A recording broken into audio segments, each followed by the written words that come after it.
Hello friends, welcome to DL learner academy. एक बार फिर से आप सबका डीएल लर्नर एकेडमी में स्वागत है। जैसा कि आप सब जानते हैं कि उत्तर प्रदेश पुलिस के री एग्जाम की तैयारी हम लोग बहुत ही शानदार तरीके से चला रहे हैं और आपको यहाँ पर डेली हिंदी, रीजनिंग, मैथ और जीएस के टॉपिक देखने को मिलेंगे जैसा कि आप सब चाहेंगे। अभी हम जल्द ही में इसके प्रैक्टिस सेट भी जारी करने वाले हैं। हम डेली क्लास भी लेंगे और प्रैक्टिस सेट भी सॉल्व कराएंगे साथ साथ। अभी आप लोगों को एक नोटिस सर्कुलेट हुई थी अभी जल्द में कि उत्तर प्रदेश एग्जाम की डेट आ गई है। 29 और 30 जून उसमें दिखाया जा रहा था, जो पूर्ण रूप से फेक था क्योंकि ऑफिशियल अभी कोई भी नोटिस नहीं आई है। जैसे ही नोटिस आती है हम आपको बता देंगे। आपको यहाँ पर देखने को मिलेगा कि किस डेट को जैसे ही कोई ऑफिशियल नोटिस आती है हम अपने चैनल पर उसके बारे में डिस्कस करेंगे। ठीक है, तो चलिए स्टार्ट करते हैं। आज का हमारा टॉपिक होने वाला है क्या? हिंदी भाषा। हिंदी भाषा में हम लोग आगे बढ़ेंगे। इसमें हम लोगों ने देखा था क्या? अपभ्रंश के वेद, यहाँ तक हम लोग पढ़ चुके थे। अब उसमें कितने वेद होते हैं उसके बारे में भी डिस्कस किया था। और किसके अनुसार? डॉक्टर भोलानाथ तिवारी के अनुसार। डॉक्टर भोलानाथ तिवारी, डॉक्टर भोलानाथ तिवारी के अनुसार अपभ्रंश के 7 भेद देखने को मिले थे। यहां तक हम लोगों ने डिस्कस कर लिया था। अब हम बात करेंगे कि किस अपभ्रंश के अंतर्गत कौन कौन सी बोलियां आती हैं या फिर कहां कहां के इलाके में कौन से अपभ्रंश विकसित हैं, इसके बारे में डिस्कस करेंगे। तो चलिए स्टार्ट करते हैं। सबसे पहले हम देखेंगे क्या? सौर श्रेणी अपभ्रंश। अगर हम सौर श्रेणी अपभ्रंश की बात करें तो इसके अंतर्गत कौन कौन सी बोलियां आती हैं? पश्चिमी हिंदी, मतलब कौन कौन सी उपभाषाएं आती हैं? पश्चिमी हिंदी,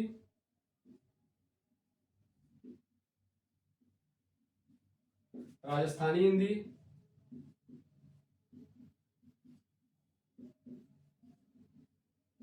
पश्चिमी हिंदी, राजस्थानी हिंदी और एक आती है आपकी क्या? गुजराती हिंदी।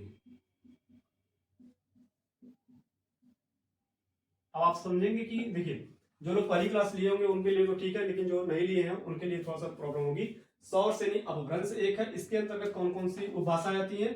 पश्चिमी हिंदी, राजस्थानी हिंदी और गुजराती हिंदी, ये सब उपभाषाएं हैं। इसके अंतर्गत बोलियां आती हैं। जैसे पश्चिमी हिंदी के अंतर्गत हमने एक ट्रिक बताई थी आपको, कब कब है, मतलब कौरवी खड़ी बोली, कौरवी को ही खड़ी बोली कहते हैं। ब्रज भाषा, बुंदेली और कन्नौजी और हरियाणवी, ये पश्चिमी हिंदी के अंतर्गत आती है, जो सौर श्रेणी अपभ्रंश के अंतर्गत आएगी। कैसे? अगर दे दिया क्या क्वेश्चन में कि कौरवी, कौरवी बोली किस अपभ्रंश के अंतर्गत आती है, तो आप क्या कहेंगे कि ये सौर श्रेणी अपभ्रंश के अंतर्गत देखने को मिलती है।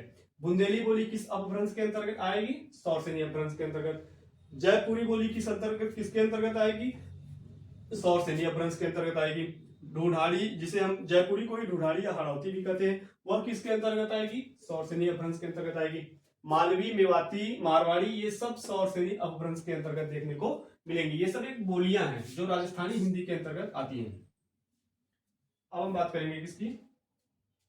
अर्धमागधी अपभ्रंश। अगर हम अर्धमागधी अपभ्रंश की बात करें तो इसके अंतर्गत कौन सी आती है? एक पूर्वी हिंदी।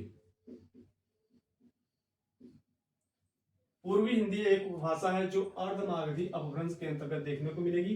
अब पूर्वी हिंदी के अंतर्गत बोलियां भी आती हैं, कौन कौन सी? अवधी, बघेली और एक क्या है आपकी? छत्तीसगढ़ी। अवधी, बघेली, छत्तीसगढ़ी, ये 3 बोलियां जो है वह अर्धमागधी अपभ्रंश के अंतर्गत आती हैं। और ये बोलियां किस उपभाषा के अंतर्गत आएंगी? पूर्वी हिंदी के अंतर्गत आती हैं। अवधी, बघेली, छत्तीसगढ़ी, ये जो 3 बोलियां, अगर इसमें से दे दिया जाए कि अवधी बोली किस अपभ्रंश के अंतर्गत आएगी, क्वेश्चन में देखने को मिलता है कि दे दिया गया उपभाषा को छोड़कर बोलियां ही पूछ दिया। जब आप उपभाषा के अंतर्गत कौन कौन सी बोलियां आती है उनके बारे में जानते रहेंगे तभी आप कर पाएंगे। जैसे दे दिया कि अवधी बोली किस अपभ्रंश के अंतर्गत आएगी, तो आप कहेंगे अर्धमागधी अपभ्रंश के अंतर्गत आती है। बघेली के बारे में पूछ लिया तो भी वही होगा। छत्तीसगढ़ी के बारे में पूछ लिया तो भी वही होगा। ठीक, अगर ये दे दिया कि अवधी, बघेली, छत्तीसगढ़ी ये किस उपभाषा के अंतर्गत आएगी, तो आप कहेंगे क्या? पूर्वी हिंदी उपभाषा के अंतर्गत आती है। अब हम बात करेंगे किसकी? मागधी अपभ्रंश के अंतर्गत। इसके बारे में अगर हम बात करें, मागधी अपभ्रंश में कौन कौन सी आती है, कौन कौन सी उपभाषाएं आएंगी? आपका हो गया बिहारी हिंदी, एक तो हो गया बिहारी हिंदी। देखिए ध्यान दीजिएगा, मागधी अपभ्रंश के अंतर्गत बिहारी हिंदी, बांग्ला, उड़िया, असमिया। मागधी अपभ्रंश के अंतर्गत बिहारी हिंदी, बांग्ला, उड़िया और असमिया आती है। अब बिहारी हिंदी को हमने पढ़ा था कि बिहारी हिंदी के अंतर्गत कौन कौन सी बोली आएगी? मैथिली, मगही, भोजपुरी, ये 3 बोलियां आती हैं जो बिहारी हिंदी उपभाषा के अंतर्गत आती हैं, जो किस अपभ्रंश के अंतर्गत आती है? मागधी अपभ्रंश के अंतर्गत आती है। पूर्वी हिंदी आपकी अर्धमागधी के अंतर्गत आएगी। बिहारी, बांग्ला, उड़िया, असमिया ये सब किसके अंतर्गत आएगी? मागधी अपभ्रंश के अंतर्गत देखने को मिलती हैं। और बिहारी हिंदी के अंतर्गत जो बोलियां आती हैं जैसे मैथिली, मगही, भोजपुरी, ये भी किसके अंतर्गत, किस अपभ्रंश के अंतर्गत आती है? मागधी अपभ्रंश के अंतर्गत देखने को मिलेगी। अब हम बात करेंगे किसकी? महाराष्ट्रीय अपभ्रंश। इसके अंतर्गत कौन सी भाषा आती है? मराठी। मराठी जो है वह महाराष्ट्रीय अपभ्रंश के अंतर्गत देखने को मिलेगी। पहाड़ी अपभ्रंश की बात करें तो इसके अंतर्गत कौन सी उपभाषा आएगी? पहाड़ी अपभ्रंश को ही हम एक और नाम से जानते हैं, किसे? खस अपभ्रंश। इसके अंतर्गत पहाड़ी हिंदी आती है। पहाड़ी हिंदी आती है जिसे हम किस नाम से जानते हैं? इसी को ही हम खस अपभ्रंश के नाम से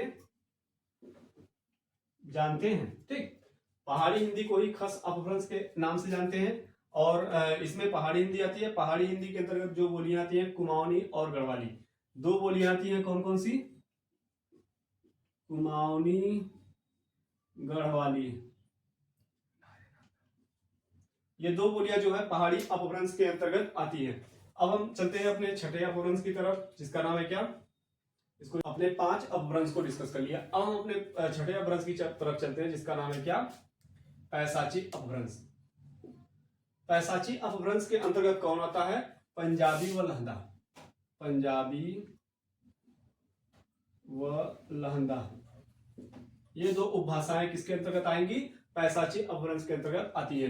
अब यहीं पर अगर हम देख ले ब्रांचेड अपभ्रंश के अंतर्गत, तो इसके अंतर्गत सिंधी भाषा आती है। सिंधी उपभाषा जो है हमें ब्रांचेड अपभ्रंश के अंतर्गत देखने को मिलती है।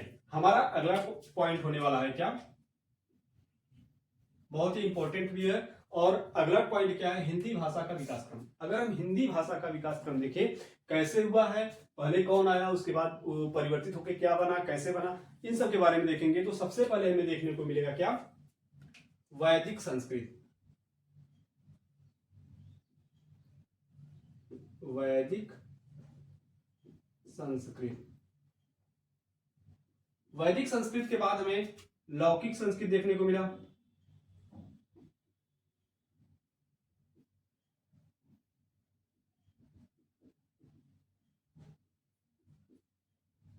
वैदिक संस्कृत, लौकिक संस्कृत, इसके बाद हमने क्या देखा? परिवर्तित रूप पाली। वैदिक संस्कृत के बाद लौकिक संस्कृत बना, लौकिक से पाली, पाली से हमें क्या देखने को मिला? प्राकृत। इसके बाद अपभ्रंश। देखिए, वैदिक संस्कृत, लौकिक संस्कृत, पाली, प्राकृत, अपभ्रंश। इसके बाद हमें क्या देखने को मिला? सौरसेनी। अपभ्रंश में, अपभ्रंश के अंतर्गत कौन सा अपभ्रंश आया? सौरसेनी अपभ्रंश। सौरसेनी के बाद, सौरसेनी अपभ्रंश के अंतर्गत हमें क्या देखने को मिला था? पश्चिमी हिंदी।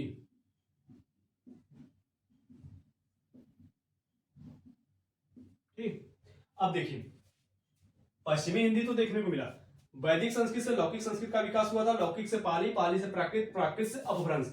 अपभ्रंश में कौन से अपभ्रंश का विकास हुआ? तो सौरसेनी अपभ्रंश। सौरसेनी अपभ्रंश में पश्चिमी हिंदी का विकास हुआ। पश्चिमी हिंदी के अंतर्गत हमने क्या देखा? कौन सा? पश्चिमी हिंदी के अंतर्गत जो एक बोली आती है जिसे हम क्या कहते हैं? कौरवी या खड़ी बोली। कौरवी या खड़ी बोली, इसका विकास हुआ। कौरवी या खड़ी बोली के अंतर्गत हमने क्या देखा? यह एक मानक रूप हो गई। मानक रूप, कौरवी या खड़ी बोली जो है मानक रूप थी, और उसी के द्वारा हमें राजभाषा देखने को मिली। राजभाषा का विकास हुआ। अब देखिए विस्तार से समझा देते हैं। वैदिक संस्कृत से लौकिक संस्कृत, लौकिक से पाली, पाली से प्राकृत, प्राकृत से अपभ्रंश, यहां तक हमें विकास देखने को लगातार मिला था। अपभ्रंश के बाद अपभ्रंश में कौन से अपभ्रंश का, देखिए अपभ्रंश में तो 7 अपभ्रंश थे, ठीक है। इसमें कौन से अपभ्रंश का विकास देखने को मिला था हमें? सौरसेनी अपभ्रंश। सौरसेनी अपभ्रंश के अंतर्गत किस बोली का विकास हुआ था? पश्चिमी हिंदी। पश्चिमी हिंदी में कौन से सौरसेनी अपभ्रंश के अंतर्गत पश्चिमी हिंदी उपभाषा का विकास हुआ था। पश्चिमी हिंदी उपभाषा के अंतर्गत कौरवी बोली या खड़ी बोली का विकास देखने को मिला, जो हमें मानक रूप के रूप में प्राप्त हुई, और यही हमारी क्या बनी? राजभाषा। अब देख लेते हैं क्या वैदिक संस्कृत और लौकिक संस्कृत को हम क्या कहते हैं? प्राचीन भारतीय आर्य भाषा।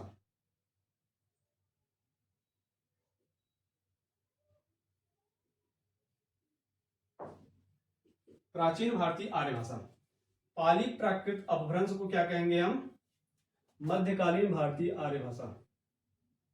मध्यकालीन भारतीय आर्य भाषा। अब यहां पर एक है सौरसेनी, एक ही है, इसे कहते हैं क्या? आधुनिक भारतीय आर्य भाषा। आधुनिक भारतीय आर्य भाषा, ठीक। यहां पर देखिए वैदिक संस्कृत और लौकिक संस्कृत को हम क्या कहते हैं? प्राचीन भारतीय आर्य भाषा। पाली प्राकृत अपभ्रंश को क्या कहेंगे हम? मध्यकालीन भारतीय आर्य भाषा। एक बचता है सौरसेनी। सौरसेनी को हम आधुनिक भारतीय आर्य भाषा कहते हैं। इसके बाद सौरसेनी के अंतर्गत ही तो पश्चिमी हिंदी आती है, उपभाषा है। पश्चिमी हिंदी के अंतर्गत कौरवी, खड़ी बोली, मानक रूप और राजभाषा हमें देखने को मिलती है। यहां तक आई होप आप लोगों को समझ में आ गया होगा। अब हम चलते हैं थोड़ा सा अपने अगले टॉपिक की तरफ। यहां तक समझ में आ गया है? जो बच्चे नोट्स बनाकर देख रहे हैं वो उनके लिए ठीक रहेगा, और जो नहीं देख रहे हैं वो वीडियो को सेव कर ले, बाद में भी देख सकते हैं।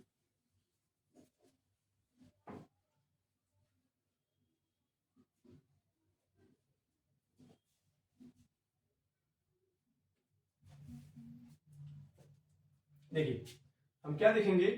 संविधान में हिंदी, एक छोटा सा टॉपिक है, थोड़ा सा इसे भी देख लेते हैं और हमारी भाषा आज यहीं पर समाप्त हो जाएगी। संविधान की बात करें तो भाग 17 अनुच्छेद 343 से 351, अनुसूची 8। अब अनुसूची 8 में हमें 22 भाषाएं देखने को मिलती हैं, ठीक। संविधान में हिंदी की बात करें तो भाग 17 के अंतर्गत हिंदी भाषा का विकास हमें देखने को मिलता है अनुच्छेद 343 से 351 तक। अनुसूची की बात करें तो अनुसूची 8 में 22 भाषाओं को रखा गया है। जब संविधान बना था तब कितनी भाषाएं थी? 14। जब संविधान बनकर तैयार हुआ था तो उस समय हमें 14 भाषाएं थी। इसके बाद इसमें संशोधन किया गया और लगातार भाषाओं को जोड़ा गया, जिससे अब इस समय 22 भाषाएं देखने को मिलती हैं। 26 जनवरी 1950 को अगर हम बात करें, 26 जनवरी 1950 को हमें कितनी भाषाएं देखने को मिली थी? 14।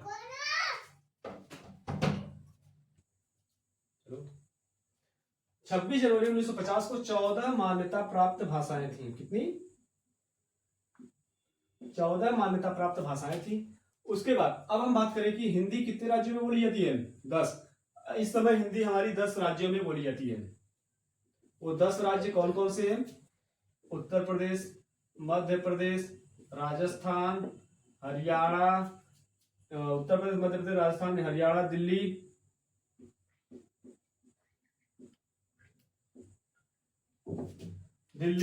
बिहार, 1 2 3 4 5 6, छत्तीसगढ़, उत्तर प्रदेश, मध्य प्रदेश, राजस्थान, हरियाणा, दिल्ली, बिहार, छत्तीसगढ़, और आपका आता है क्या? हिमाचल प्रदेश,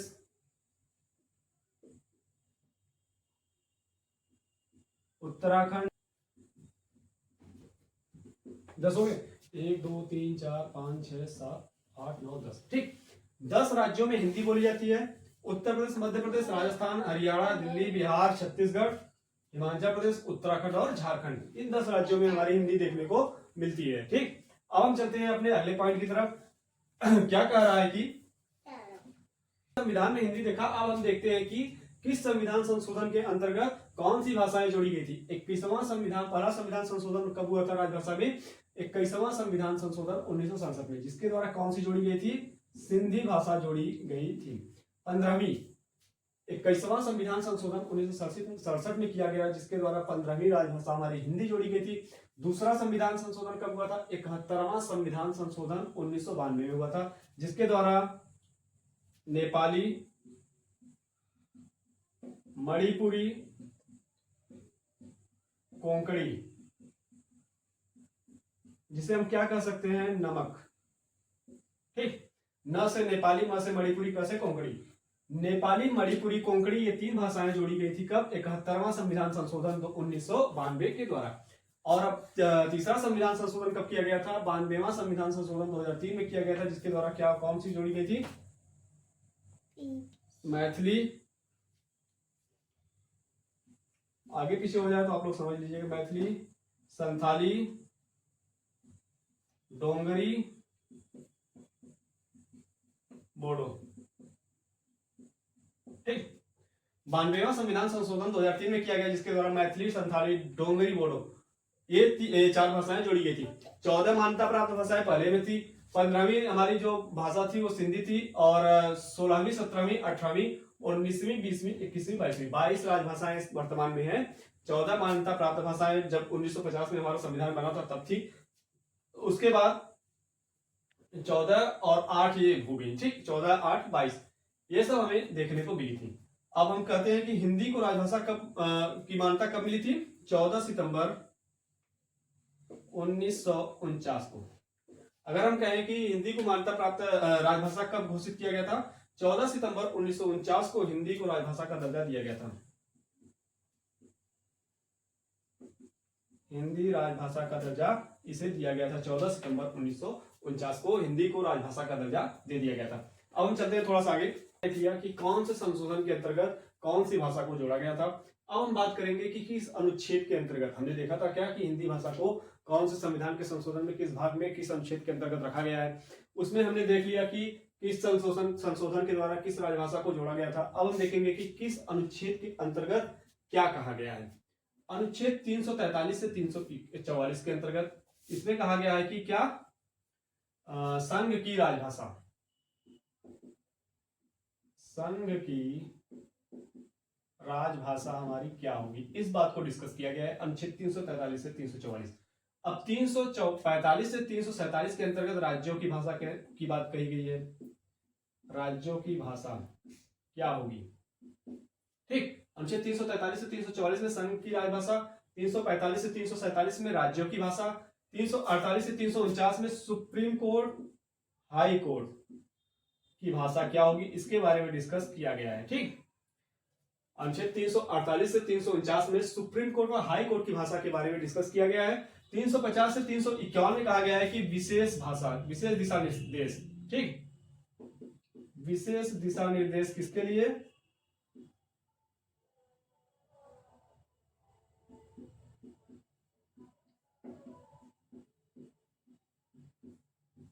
हिंदी भाषा के लिए। हिंदी को किस प्रकार बढ़ाया जाए, कैसे क्या किया जाए, उसके लिए एक दिशा निर्देश जारी करेगा कौन? अनुच्छेद 350, 351। इसमें इसकी बात कही गई है।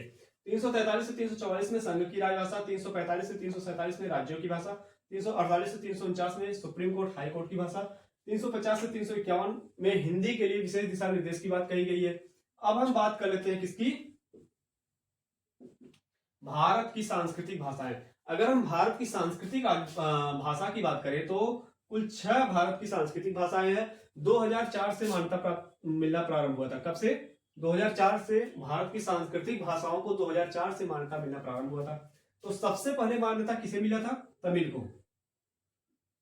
तमिल को ही 2004 में मान्यता मिल गया था। ठीक, संस्कृत की बात करें तो संस्कृत को 2005 में मान्यता मिली। कन्नड़ को 2008 में मान्यता मिली थी। तेलुगु की बात करें तो तेलुगु को भी 2008 ही में मान्यता प्राप्त हुई थी। मलयालम की बात करें तो 2013 में, और उड़िया की बात करें तो 2014 में इसे मान्यता प्राप्त हुई थी। देखिए, भारत की सांस्कृतिक भाषा की बात करें तो कुल 6 भारत की सांस्कृतिक भाषाएं कौन कौन सी? तमिल, संस्कृत, कन्नड़, तेलुगु, मलयालम, उड़िया। तमिल, संस्कृत, कन्नड़, तेलुगु, मलयालम, उड़िया, इन सबको मान्यता मिली थी। कब? 2004 में तमिल को, 2005 में संस्कृत को, 2008 में कन्नड़ को, 2008 में तेलुगु को, 2013 में मलयालम को और 2014 में उड़िया को मान्यता मिली थी। ठीक, आज की क्लास में हमने हिंदी भाषा को डिस्कस किया, जो कि आज दूसरा इसका क्लास था और हिंदी भाषा इसमें समाप्त हो चुकी है। इसके कुछ क्वेश्चन बनेंगे जो हम अगली क्लास में हो सकता है डिस्कस कर लें। अगर नहीं कर सकते हैं तो एक दिन हम इसका प्रैक्टिस सेट लेकर आएंगे, जिसमें हम सभी भाषाओं को अभी तक जितना हमने पढ़ाया है उसको डिस्कस करेंगे। ठीक, आज के लिए बस इतना ही, और हम बस आपसे यही आशा करेंगे कि वीडियो को ज़्यादा से ज़्यादा शेयर करें, और ताकि यह वीडियो उन सब तक पहुंचे जिनको इसकी ज़रूरत है। ठीक, उत्तर प्रदेश पुलिस एग्जाम को देखते हुए हमारी शानदार तैयारी चल रही है, और आप भी हमसे जुड़ना न भूलें। धन्यवाद।